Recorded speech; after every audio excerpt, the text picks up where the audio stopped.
Subscribe to Agile Neuro and hit the bell icon for latest updates. Hello everyone, hope you're doing great today. My name is Amarendra and I'm the Cognitive Wellness Interventionist.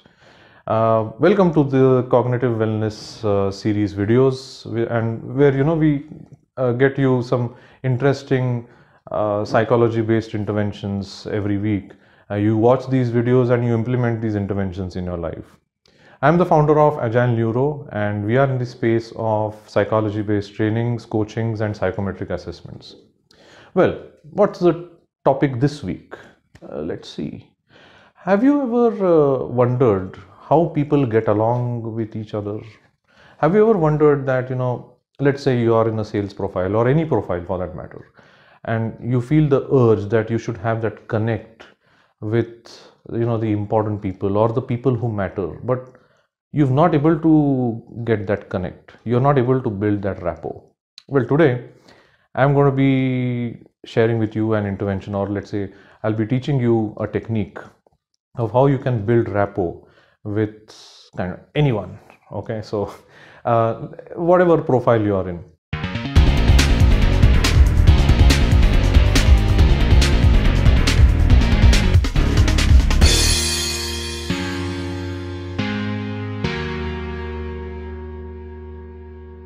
Remember, resistance in a client or anybody who is showing you resistance, that's because of lack of rapport.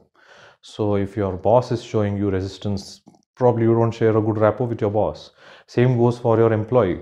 Same goes for any of your clients, let's say.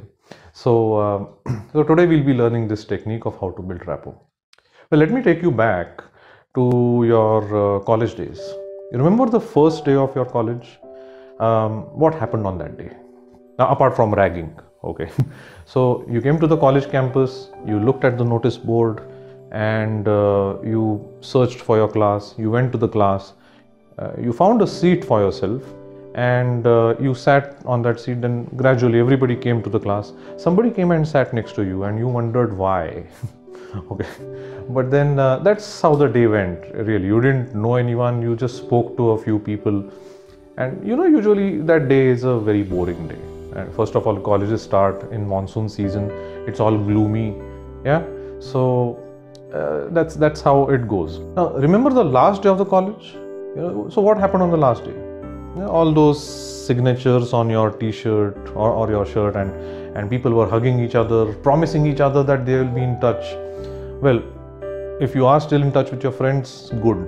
But we're not going there. But you are not. Like the way you were hugging your friends and kind of everybody in the class on the last day, you were not doing the same thing on the first day, right? On the first day of the college, obviously. I mean, if you would start doing that on the first day, then it kind of becomes a very serious situation. Okay, so remember that you were a part of certain group. You have groups of friends, you have your gangs in college. And you were a part of a group which consisted of other guys and girls. Have you ever wondered why you are a part of that, you were a part of that group? Think about it. And why you weren't part of any other group? You obviously you would be talking to other people, but yeah, you chose certain people to hang around with. Ever thought about it? Why it is like that? Well, I'll tell you. If you bring back those memories, and if you picture all these people of your group in front of you just now, you'll realize that they are quite similar to you, okay, in habits or maybe in looks, in the way they dress up. I mean, I'll tell you about how it was in my college. All front benchers had one group. All those speckies, university toppers, they were in one group. All backbenchers were in one group. All smokers were in one group. All beer drinkers were in one group. We also had a group which consisted of all fat people, and I was a part of that group. And there was one group which had all the beautiful girls, okay, and all of us fat people would look at those girls and why don't some of you come into our group? But anyway, what I'm trying to tell you is that people like each other when they are like each other. Let me repeat that sentence. People like each other when they are like each other. Okay, and rapport, what's the spelling of rapport? Rapport. Really, all people prefer others resemble themselves. That's the full form of rapport. I'll repeat that for you. Really, all people prefer others resemble themselves. So, what does that tell you? How do you build rapport with people? I'm sure that thought process has now started of how you can build that connect. So you can build this connect at three levels. Okay, one is at the physiology level, one is at the tonality level, and the third level is basically related to what you talk and how you relate to them with respect to the topics that you're talking about. Okay, now physiology. So let's say there's this client and you go to the client's place, and let's say you have a proposal and the client is showing some resistance, and what you really need is rapport. Remember one thing: if you're selling something, people first buy trust and then they buy the product or service. Now, in order to buy trust, and in one of my videos I've already told you that trust consists of ethos, pathos and logos: credibility, rapport and logic. Now, the rapport is important. Okay, so how do you build that connect? So let's say you're sitting with the client and the client is sitting in certain posture, having certain gestures. So you sit exactly mirroring the client as far as the physiology is concerned. You're sitting in the same posture and using the same gestures. Remember that you are not copying the client to the extent of 100%. You are just mirroring a few things in physiology. And so what you're doing is the client starts thinking that, okay, this person is probably just like me. But this is just one level we are talking about. So when you start mirroring people, okay, so you'll find the client is sitting like this and you're also sitting like this. The moment the client goes back, after 7-8 seconds, casually while talking to the client, you go back. Okay, and so if you start doing this immediately, okay, the client is going to know that, okay, you're copying him. So that's the physiology part. Some people have this little bit of tilt in their neck while talking. You have that tilt. So some people use their hands, let's say in this way, or they just keep their hands, so use the same gestures. Now the second level is tonality. How do you mirror the tonality? Do two things. One is speak at the same volume as that of the client, and speak in the same speed. Okay, so whatever the speed of speech the client has, you should have the same speed. You must have realized this, on a call, that if you're talking to somebody, and if that person is quite slow in the speed of speech, and if you are very fast, then you don't find that connect with that person. You start thinking, why is this person so slow?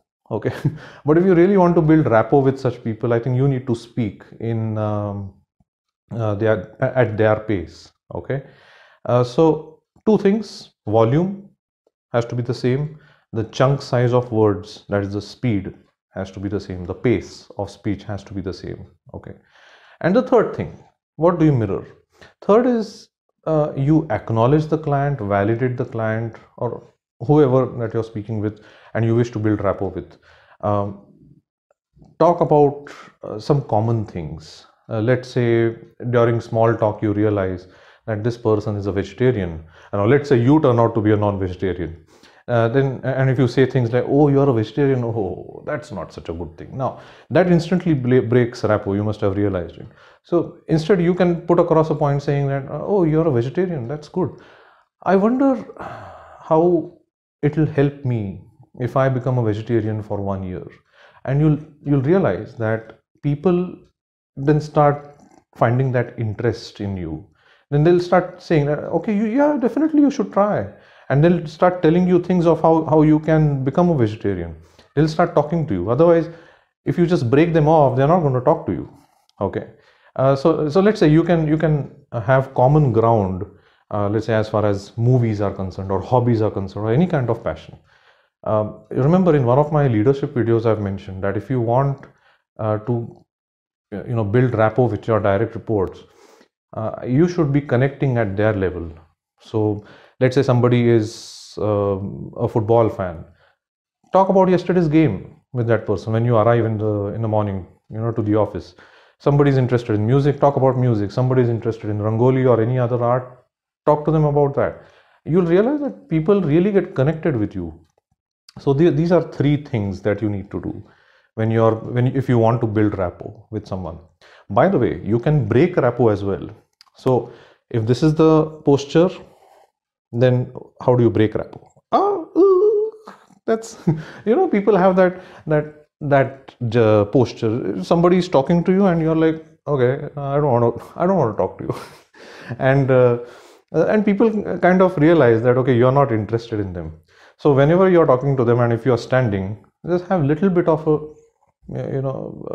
just lean in and show some interest when they are telling you something, and acknowledge them. That's an important stuff you are telling me, and they like it that way. It's called the open body language. And this hand gesture actually is called placator. I'll be telling you something about universal gestures in some other video, but for now, this is how you can build rapport. It's an NLP technique, neuro-linguistic programming. I'm sure you've heard it. And use this technique. It's a very simple technique, but very effective one. Okay. And if you have any questions, write your questions in the comment section. And the website is there. You can anytime go to my website, www.agileneuro.com. And there are some assessments. There are lots of blogs, by the way, over there on this topic. So you can read those blogs. And if you like this video, and share this video so that other people would know how to build rapport, right? And subscribe to our channel so that irrespective of wherever you've seen it, if you've seen it on Facebook, just subscribe to our channel, subscribe to our page, and we will make sure that we send you interesting stuff. Okay, thank you for watching this video.